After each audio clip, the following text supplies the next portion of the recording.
Armstrong, and welcome to Pointless, the game where we aim for the obscure and we ignore the obvious.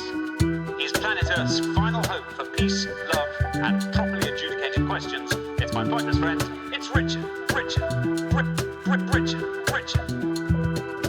All my days seem the same, it's like my life is stuck on a conveyor. Watching episodes of Pointless on the BBC iPlayer keeps me relatively sane, keeps the cobwebs out of my brain.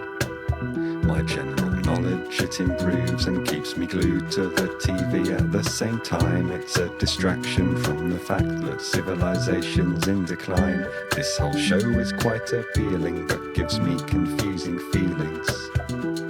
The whole thing came as a surprise, cause I'm not normally into guys, but I think I'm in love with Richard Osman. He's just so handsome, smart and fun. The thing about lockdown I like most is spending hours at home with my favourite game show host. Is it weird my idea of heaven is a clever funny guy who happens to be 6'7"? And I know it's kinda weird to say, there's something about Richard that turns me.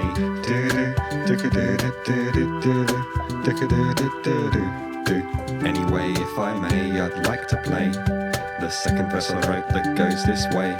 His fashion sense is great, I like his smile and the way that he's able to name sovereign states and every element in the periodic table. There could be something between us, plus I bet he has an enormous knowledge of historical world leaders. We could give 100 people 100 seconds. I doubt any of them could name any game show host who makes a beard and blazer look that good. Yes, it sounds unorthodox, but I bet he has a gigantic collection of size 14 socks. I hope my girlfriend won't be too furious. Guess I always kinda knew I might be bi-curious, but I'm in love with Richard Osman, so I guess that my heterosexual days are done. I'd really like to have jam and toast on a Sunday morning with my favourite game show host. His brain is the part of him that I like best, but I sort of want to know what's going on beneath his desk. And I know it's kinda weird to say, there's something about Richard that turns me.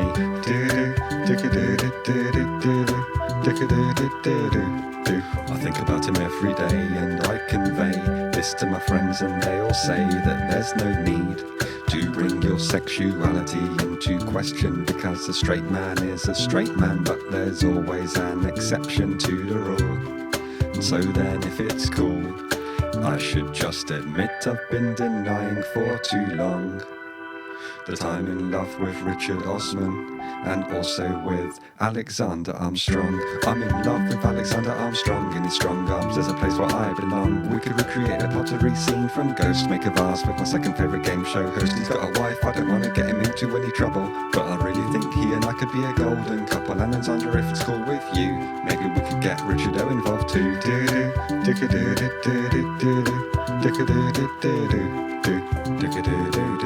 Let me tell you what I'd like to do. Oh, I wish I may, I wish I might have a nice dinner by candlelight with Richard Osman and Alexander Armstrong. Is that so wrong? And if I could wish upon a star, I'd have a pointless menage a trois with Richard Osman and Alexander Armstrong. Is that so wrong?